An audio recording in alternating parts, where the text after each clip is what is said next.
Fala, meu povo lindo da Mediação Tecnológica, a professora Tabita aqui com vocês para a gente dar continuidade. E essa, gente, que é a nossa última aula dessa unidade. E daqui a pouco eu vou mandar um super alô para os nossos alunos lá da Escola Mulás. Mas calma aí, aguenta teu coração, que é já já, tá bom? Então, galera, nós estamos na aula 46.1, tá bom? Vamos dar uma olhada para ver nosso material? A nossa aula vai falar sobre células-tronco. Tenho certeza que você já deve ter ouvido falar, né?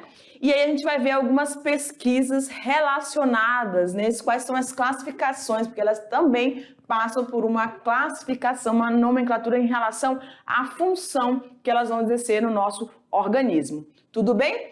E para a habilidade desta aula, nós vamos entender o processo morfofisiológico dos tecidos animais, compreendendo suas interrelações. A gente viu que está tudo ligado, tudo conectado, não existe nada ao avesso no nosso corpo, não existe nada desconectado. Nós estamos sempre ali, um sistema dando apoio ou dando subsídio para que o outro esteja em ação. Como a gente falou lá na aula, aqui para mim, quando a gente falou lá na aula, a gente viu que o sistema muscular, o sistema esquelético não teria nenhuma função se a gente não tiver aí o sistema nervoso central, através dos seus impulsos nervosos, conduzindo essas reações, absorvendo ou recebendo essas informações do meio externo para passar para todo o sistema nervoso periférico e assim a gente conseguir, então, dar nossas reações, né? Você se desviar de uma bola, você sai nas carreiras se você vê um cachorro, não uma onça, você não pode correr da onça, tá bom? Mas você vai ter essas ações em virtude desses processos. Aí fora, né, o sistema respiratório, digestório, tá tudo junto, gente, tá tudo conectado, tá bom? Vamos seguindo, então? Olha lá. Células-tronco, né? Por que o tronco? A gente lembra que o tronco é essa região que nos permite a postura ereta, né? As pessoas quando vão fazer algum... Olha aqui pra mim. Quando vão entrar num treino de dança ou balé, que seja, né? Normalmente as professoras, elas alinham a postura do seu aluno, né? Primeira coisa, porque a gente vem senta no sofá do outro jeito, dorme com um travesseiro maior do que o devido, né? E aí a gente fica todo cheio de dor e não sabe por quê. Porque a gente não tem uma postura, não mantém uma postura legal. E aí quando a gente fala de tronco, a gente tá lembrando que é um eixo, um ponto de apoio, tá? Mas a gente tá falando de célula. Então, tem uma célula-tronco que faz essa função de estabelecer alguma coisa, né, que vai dar uma postura ou que vai dar uma coordenada aí central, né, vamos dizer assim. É isso mesmo. Vamos conhecer, então, essas células-tronco, se você ainda não ouviu falar, mas você vai estar expert no final dessa aula. Vamos lá? Tira aí. Então, olha lá, célula-tronco, ela vai se tratar de um tipo específico, tá bom, galera? Específico de células.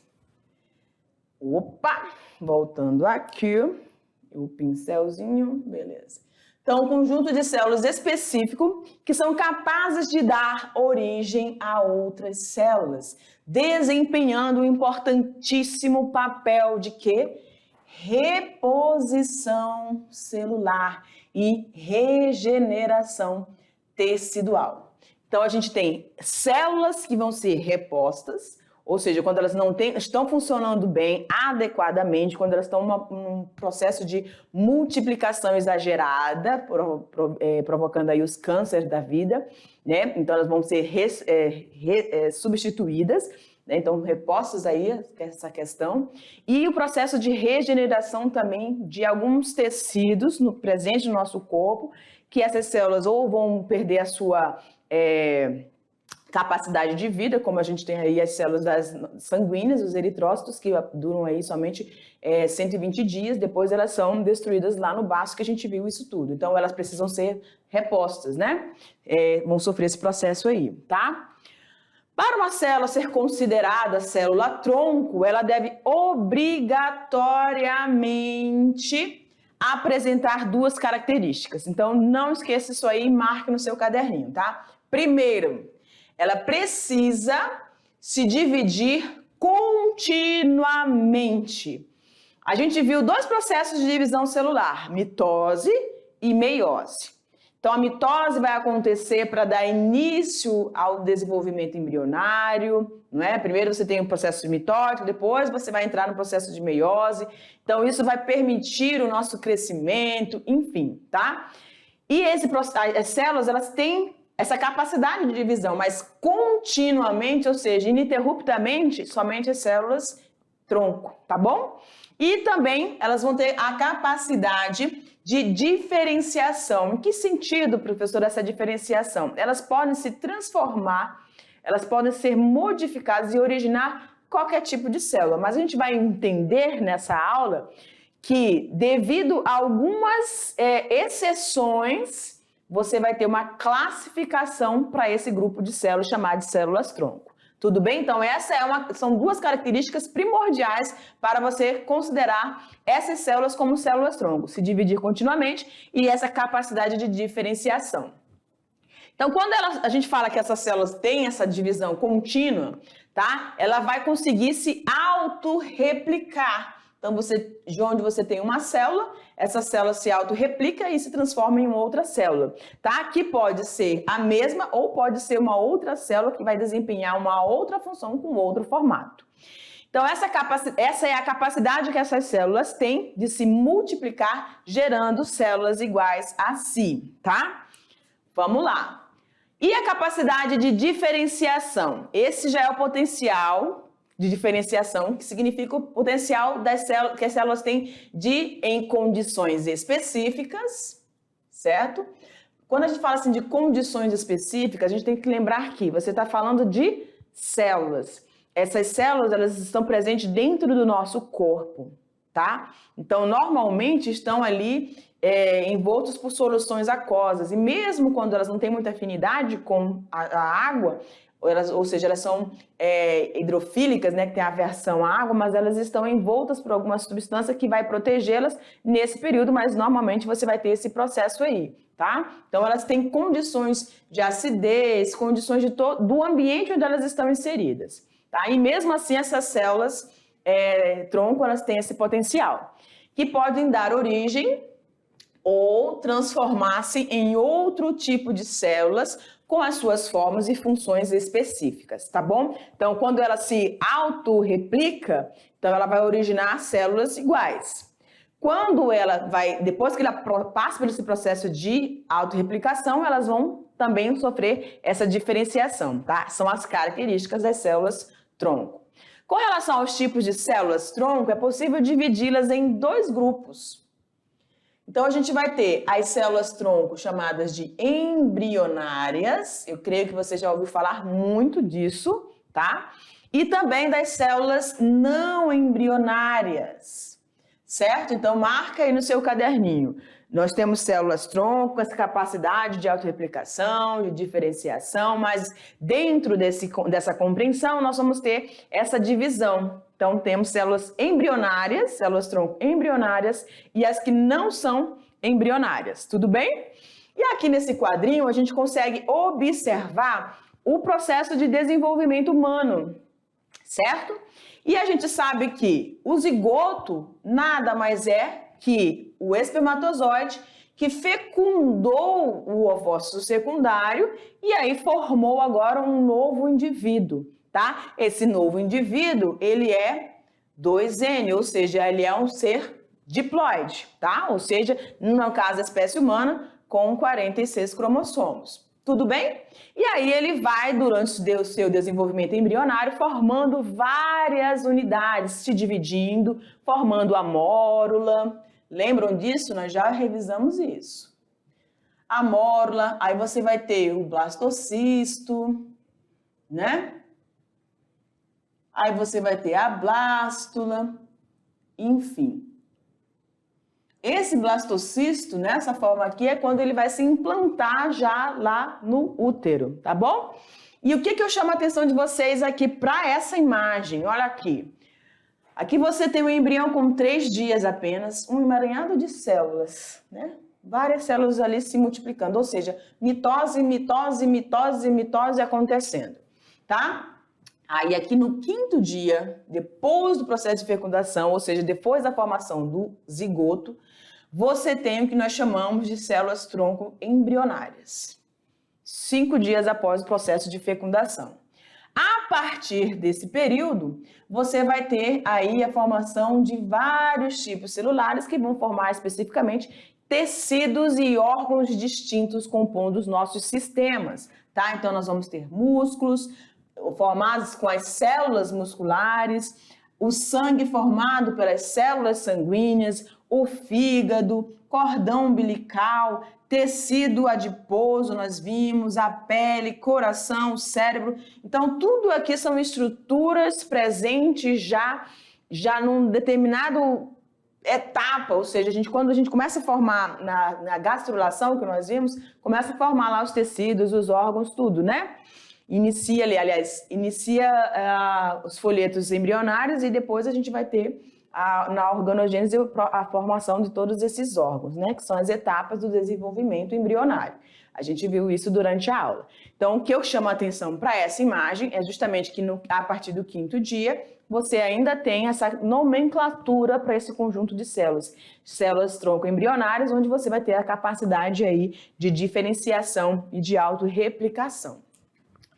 Ambos os grupos possuem sua importância e também as suas particularidades, tá? Sendo que compartilham as mesmas características, que é o potencial de se multiplicar, de se autorreplicar e a sua capacidade de diferenciação. Então, tanto na embrionária quanto na não embrionária, está todo mundo cumprindo o seu papel, certo?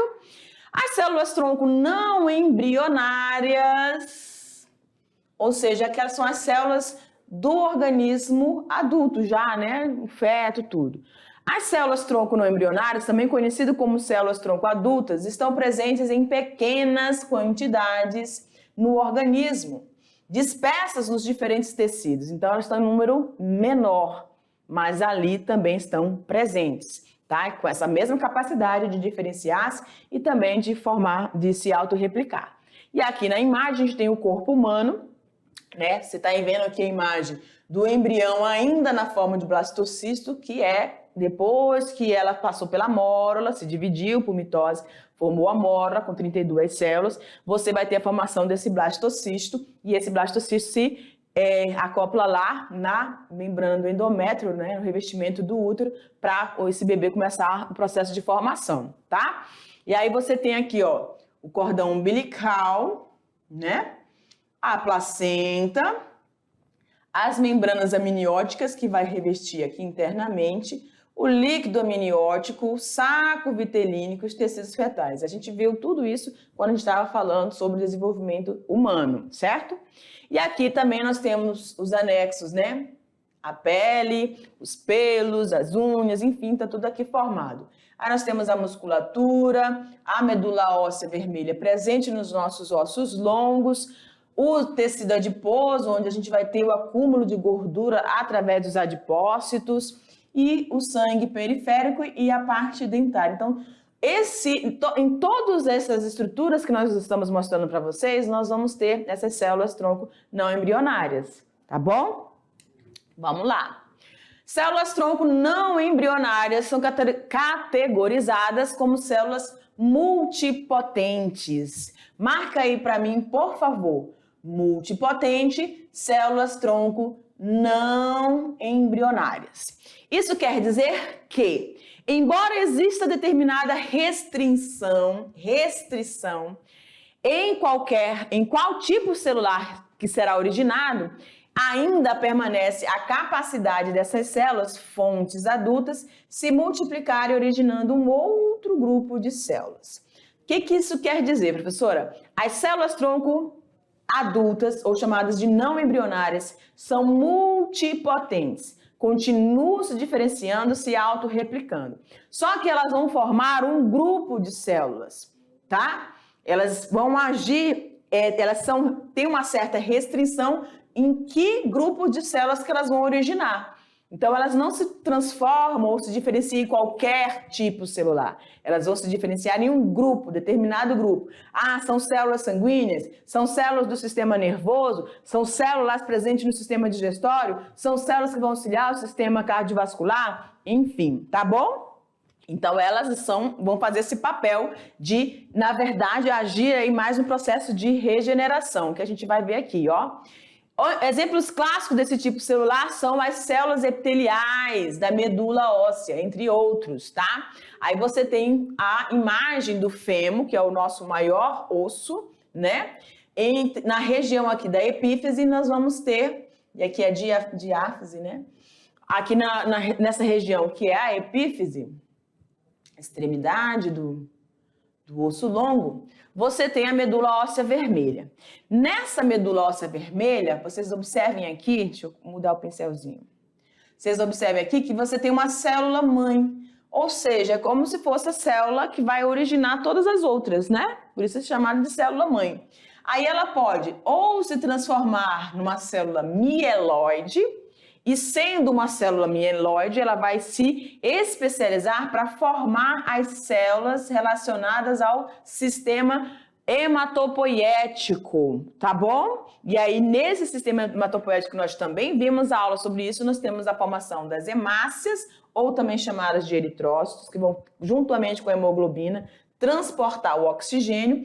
Nós temos as plaquetas, que vão aí agir no processo de coagulação sanguínea, e os neutrófilos, que são uma das células de defesa do nosso corpo, tá bom?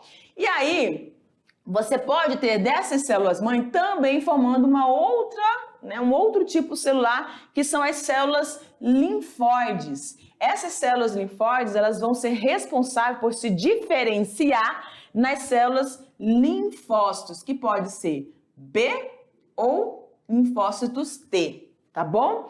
Esses linfócitos B, lá na resposta humoral, aquela que a gente adquire, lembra quando a gente estava falando do sistema imunitário? Vai produzir, então, os anticorpos, certo? Ok, então, essa medula óssea, ela contém essas células que são consideradas não embrionárias e elas têm essa capacidade de se diferenciar. Então, o que vocês conseguem observar? Elas vão compor um conjunto de células. Então, você está vendo que elas vão se diferenciar, têm formatos diferentes? Tá vendo? Cada uma delas tem um formato diferente, com uma função diferente também. Mas elas fazem todas parte de um tecido ou de um conjunto que é responsável pela formação desse tecido sanguíneo, tá bom? Que vai formar as estruturas sanguíneas. E esse outro que vai estar relacionado mais ao nosso sistema imunitário. Então, essas são as nossas células chamadas de não embrionárias, tá? Assim, esse tipo de células-tronco vai desempenhar importante papel no processo de regeneração tecidual. Então, as células-tronco adultas, ou chamadas de não embrionárias, elas mantêm a capacidade de autorreplicação, mantêm a capacidade de diferenciação, mas não são todos ou qualquer tipo, tá? Elas formam grupos de células onde elas vão se diferenciar e agir de uma determinada forma no nosso organismo. Tudo bem? Aqui continuando, aí a gente tem as células-tronco agora embrionárias, ok? Essas células embrionárias são células oriundas de etapas bastante iniciais do desenvolvimento fetal. Então, é bem no início. A gente vai ver que ainda existe um outro grupo, mas já já você vai observar isso. Então, olha aqui para a imagem, que a gente tem agora um outro nomezinho, ó. Não são células mais multipotentes, como nós temos nas células não embrionárias, e sim pluripotentes. Pluripotentes, tá bom? Aí você tem o óvulo, né, fertilizado, o ovócito fertilizado. Você tem um embrião com 8 dias, tá? Até o 5º dia você tem aí essas células embrionárias e elas vão se modificando. Aí você tem aqui, ó, o blastocisto, tá? Que é o que se implanta no útero. E a partir desse blastocisto, por essa capacidade, né, embrionária, você tem então a formação ou de uma célula do neurônio, ou de uma fibra muscular, ou de um miócito, ou você vai ter uma célula sanguínea. Tá observando que esses blastocistos, em relação ao período em que eles começam a se diferenciar, já recebe uma outra nomenclatura. Então, após a formação dos blastocistos, você vai ter as células embrionárias conhecidas como pluripotentes. Elas já têm uma variedade maior, porque elas vão atingir outros sistemas dentro do nosso corpo. Mais especificamente, após a fecundação, ocorrem eventos de divisão celular visando aumentar o número de células. O processo de mitose, que aí vai formar a mórula até chegar aqui, né? Tá? A nossa questão para formar o blastocisto aqui, né? Você tem primeiro essas unidades celulares se dividindo, formando mórulas, depois os blastocistos. Mas aqui no caso, após o blastocisto é que você vai ter esse processo de células pluripotentes chamadas, identificadas como células-tronco. Essas células, elas têm alta capacidade de diferenciação, podendo dar origem a quase todos os tipos celulares do organismo. Então, você viu que ela tem uma variedade maior. Ela pegou lá sistema nervoso, sistema muscular, né? Sistema sanguíneo. E as células multipotentes, que são as não embrionárias, elas são mais restritas, tá bom? Não obstante, essa capacidade também não é plena, porque elas não vão se diferenciar completamente. Existe um conjunto de células que elas não conseguem se transformar. Isso vai ocorrer porque existem estruturas específicas que não conseguem formar como os chamados anexos embrionários, tá? Os anexos embrionários que a gente vai ter, no caso aí você tem o âmnio, né? O âmnio, você tem Eita, agora deu um branco na prof. Você tem o âmnio, você vai ter o saco vitelínico, né? São aquelas estruturas, saco vitelínico. Prof, vamos corrigir aqui. Saco vitelínico, vou colocar só abreviar aqui, tá bom? Aí você tem o alantoide, que vai receber as excretas, tá? E o córeo, que vai estar revestindo todas essas estruturas. Cada uma desses anexos embrionários tem uma função aí no nosso organismo, né? Tudo isso revestido ali pela placenta. Então, esses anexos embrionários não são formados nem pelas células multipotentes, que são as não embrionárias, nem pelas pluripotentes, que são as células embrionárias, tá bom? Exemplos, então, de células pluripotentes. Aqui a gente tem um emaranhado delas, tá? Então, lá no início, o ovo fertilizado, né? Fecundado pelo espermatozoide, que é a célula reprodutiva masculina. E aí você observa aqui que tem um nomezinho, ó. Totipotente. Professora, a senhora ainda não falou de nenhuma célula totipotente. A senhora falou de multipotente, não foi? Multipotentes, que são as não embrionárias. Muito boa observação se você fez essa observação, tá? Ok, então calma com o teu coração, porque a gente está falando de quê? Células embrionárias, ou também chamadas de pluripotentes. E aqui está a questão. As células pluripotentes que vão ter a capacidade maior de diferenciação, mas só com a restrição de não formar células dos anexos embrionários, tá? Elas se formam depois da formação do blastocisto, ok? E aí sim elas se diferenciam em vários outros grupos de células, certinho? Então vamos seguindo. Uma outra forma em que essas células-tronco podem se apresentar são também, aí sim, as células totipotentes. Tá bom? Então, você tem multipotentes, que têm capacidade, mantém todas as três, gente, mantém as mesmas características de se autorreplicar e também de diferenciar-se, mas o potencial de diferenciação em cada grupo desses tipos celulares vai ser diferente. As células adultas, elas são mais restritas, tá? Agem na capacidade de regeneração tecidual. certo? Então, uma célula que morreu ali no sistema sanguíneo, ela vai ser fagocitada, vai vir outra para poder regenerar ali esse processo, tá? Aumentar ali. E quando você tem as células embrionárias, a partir da formação dos blastocistos, essas conseguem se diferenciar em um grupo maior, alcançam um grupo maior de células, tá bom? Porém, não vai formar de jeito nenhum as células dos anexos embrionários, ou seja, as estruturas do tecido dos anexos embrionários, como a gente falou lá, o âmino, o córeo, o alantoide, tá? E o saco vitelínico, ok? Vamos seguindo. Essas, sim, podem gerar todo e qualquer tipo de tecido. Quem? As totipotentes, que compõem o organismo, inclusive a porção fetal da placenta, ou seja, os anexos embrionários, enfim, tá? Então, as totipotentes, sim, elas alcançam 100% do processo de diferenciação.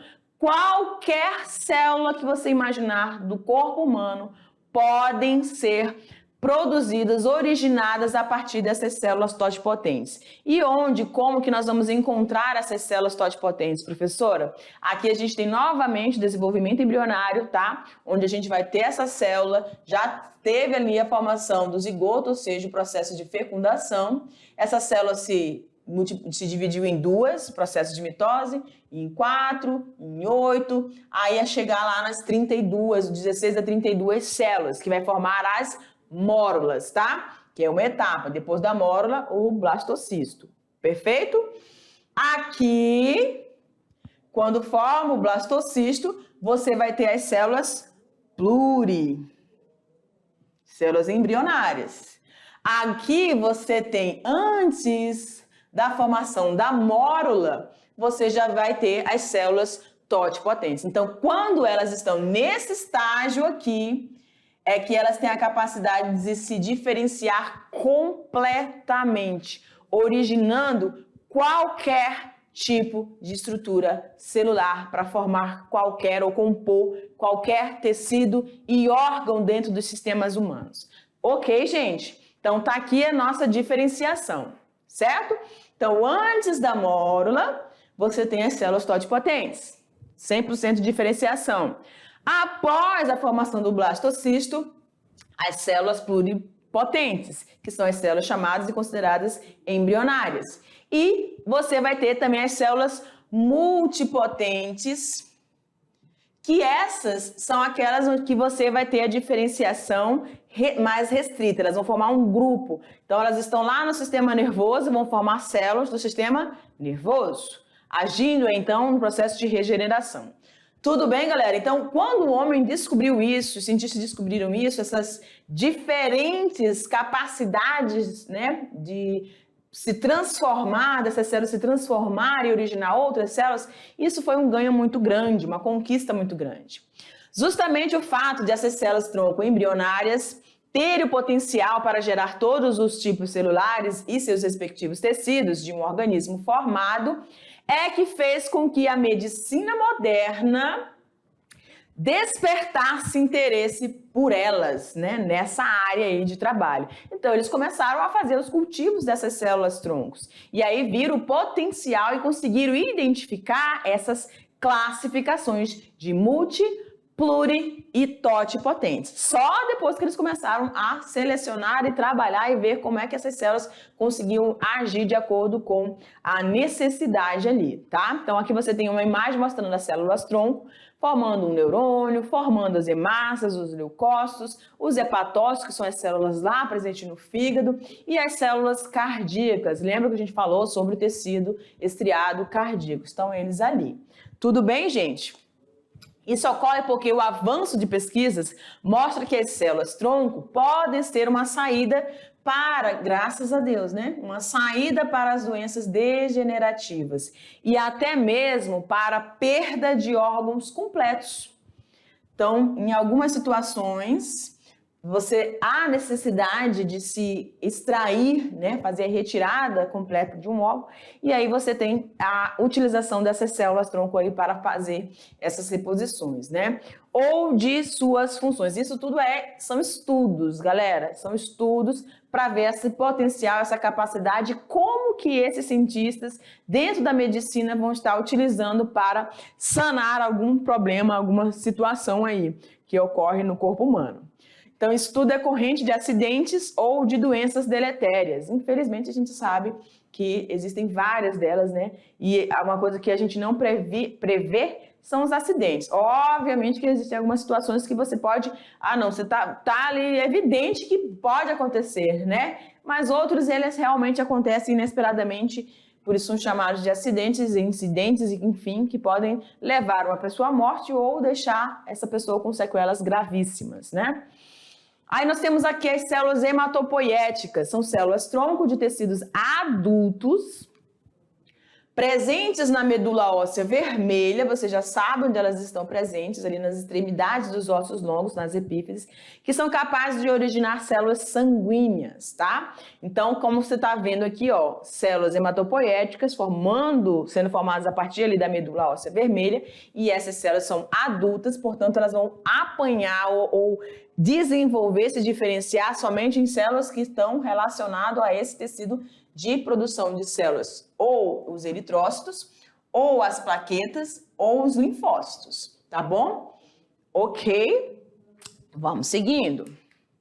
Aí vamos falar um pouco sobre essas pesquisas em relação à utilização das células-tronco, que realmente foi uma grande conquista, uma descoberta fantástica, e ela tem avançado cada vez mais nesse sentido. A importância do uso de células-tronco na medicina. As células-tronco apresentam grande utilidade, tá? Mas podem ser podem ser utilizadas para substituir as células doentes. Essa substituição, ela precisa ser toda acompanhada. Primeiro você vê o potencial, né, desse indivíduo, qual o nível dessa enfermidade, qual o nível de sequela, enfim, tem todo um estudo aí para você poder fazer a utilização dessas células-tronco e a etapa, né, como que vai ser esse processo dentro do organismo. Com essa técnica, conhecida como terapia celular ou terapia gênica, tá? Então, existe um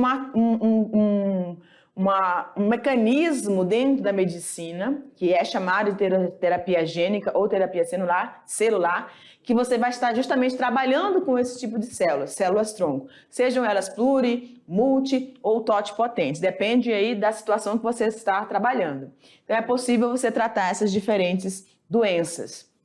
Assim sendo, elas são fundamentais para o estudo na área, para que se conheça melhor o funcionamento dos diferentes tipos de células-tronco e em que doenças elas são mais eficientes. Então, se eu sei que eu tenho um conjunto de células-tronco que são chamadas de totipotentes, essas totipotentes, elas são mais difíceis de serem selecionadas, porque ela bem no iníciozinho do desenvolvimento embrionário, você já tem que fazer o resgate delas. Tá bom? E existe todo um rigor, existe toda uma estrutura, todo um processo ético para se trabalhar. A gente vai falar um pouquinho dela no final dessa aula, tá? Todo o procedimento, né, ético para que você consiga fazer esse trabalho, porque você está falando de células que estão dentro do processo do desenvolvimento de um ser, certo? Ok. Então, vamos lá. Assim sendo, são fundamentais esses estudos nessas áreas para que se conheça o funcionamento dos diferentes tipos e das doenças que elas vão ser mais eficientes. Transplantes de células-tronco adultas são feitos desde a década de 1950 pela técnica de transplante de medula óssea, né? Quem nunca ouviu falar aí dos cânceres, né? Por exemplo, a leucemia, que a pessoa vem tratando e não responde ao tratamento. E aí, né, quimioterápico, aí você vai, então, submeter esse indivíduo àquelas listas intermináveis, né, para a pessoa passar por um processo cirúrgico de transplante de medula, E aí tem a situação da pessoa aceitar essa estrutura que não pertence ao seu corpo, né? A rejeição. Essa técnica, consideravelmente eficiente, tem sido utilizada para tratar doenças que afetam o sistema hematopoético, tá? Sanguíneo, responsável pela produção dessas células. E aí, no tratamento de doenças, as células-tronco do sangue, do cordão umbilical, então, são células-tronco já adultas, certo? São utilizadas no tratamento de 80 tipos diferentes de doenças. Olha que legal, né? Como os linfomas. Deixa eu mudar meu pincelzinho aqui. Como os linfomas, as leucemias, as falências medulares, metabólicas e as imunológicas, que vão fazer parte aí desse conjunto de estruturas que vão fazer processos de defesa, né? Como a gente tem aí a AIDS, né? Que destrói o linfócito T e acabam destruindo todas as nossas células produtoras defesa do nosso corpo. Nas últimas décadas, mais de 20 mil pacientes foram tratados a partir de transplantes de células-tronco do sangue do cordão. Então, muitos pacientes, tá, galera? Muitas pessoas que ansiavam existem doenças que trazem muita dor, muito sofrimento para esse paciente. Então, eles ficam desesperados, assim como todo o grupo familiar, desesperado para que essa pessoa seja livre daquele mal, né? Daquela situação, que pode ser uma situação congênita ou pode ser uma situação de um acidente que levou essa pessoa a entrar num quadro degenerativo, né? E aí realmente é muito complicado. Então, de fato, é uma conquista para a medicina, mas aí existem questões muito particulares, que a sociedade aí tem que fazer as suas análises, né? Importante, então, que exista uma legislação, que é uma legislação brasileira, que vai falar sobre essas células-tronco. Essa legislação brasileira trata especificamente, né? Na verdade, ela vai ser incluído o conhecimento dessas células-tronco dentro dessa lei, que é chamada de Lei de Biossegurança, a 11.105, de 24 de março de 2005, que vai regulamentar no Brasil as normas que vão reger os estudos com células-tronco. De acordo com ela, é permitida para fins de pesquisa e terapia a utilização de células-tronco embrionárias obtidas de embriões humanos produzidos por fertilização in vitro, tá? E não utilizados no respectivo procedimento, atendidas às seguintes condições. Sejam embriões, então, inviáveis, ou sejam embriões congelados, há 3 anos ou mais na data da publicação. Então, existem muitas pessoas que optam por deixar em bancos, né, o seu esperma, e aí esse esperma pode ser utilizado para processo de fecundação in vitro, para aquelas mulheres que têm problema, né, para engravidar, enfim, tá? E aí esses embriões, eles são utilizados nesse processo. Na data de publicação desta lei, ou que já congelados na data da publicação, depois de completarem 3 anos contados a partir do congelamento. Vale frisar que, em qualquer um dos casos, faz-se necessário, presta atenção, o consentimento dos genitores, para que eles doaram, né? E aí eles são comunicados que suas células reprodutivas estão sendo utilizadas para um cunho, né, científico, um cunho de cura de alguma doença ou de tratamento de alguma situação. E aí a gente tem algumas formas terápicas, né? Processo na luta contra o mal de Parkinson, que foi um estudo brasileiro realizado por pesquisadores do Instituto DOR de Pesquisa e Educação, em conjunto com a Universidade Federal do Rio de Janeiro. Eles conseguiram dar um importante passo em relação ao uso dessas células-tronco para o tratamento do mal de Parkinson, tá? Que vai atingir o sistema nervoso central. Então, essas pessoas ficam com esses tremores, têm perda de memória, né? Enfim. O potencial terapêutico das células-tronco do líquido amniótico, esses estudos sobre essas diversas fontes de células-tronco no organismo humano nunca param de ser publicados e divulgados no universo científico. Uma das descobertas mais recentes sobre esse assunto vem da Universidade do Texas, onde pesquisas descobriram poderes terápicos em células-tronco colhidas do líquido amniótico. O líquido amniótico é onde o feto vai estar se desenvolvendo, que vai proteger ele contra os choques, lembra, mecânicos, a gente falou durante a aula. Os pesquisadores do Laboratório de Bioengenharia da Universidade utilizaram essas células para ajudar a tratar crianças que nasceram com problemas cardíacos congênitos. Olha que legal, né? Uma criança que ao nascer já traz um problema cardíaco. O uso do líquido amniótico, geralmente descartado após o parto, no tratamento de crianças que foram geradas pela mulher doadora, mostra uma alta porcentagem de sucesso. Que beleza! Já que a compatibilidade da criança com células-tronco é 100%. Olha, gente, que legal, tá? Então, pra gente, assim, chega até a causar uma certa emoção, uma comoção, no sentido de que você saber que você está contribuindo, né? Para que vidas possam chegar à fase adulta, certo? Mas existe, então, essa lei de biossegurança que vai reger, então, todos os quesitos para que essas células não possam ser utilizadas. Tá bom, galera? Então, a gente vai dar uma pausa por aqui e a gente se vê na nossa revisão. Cheiro. Tchau, tchau.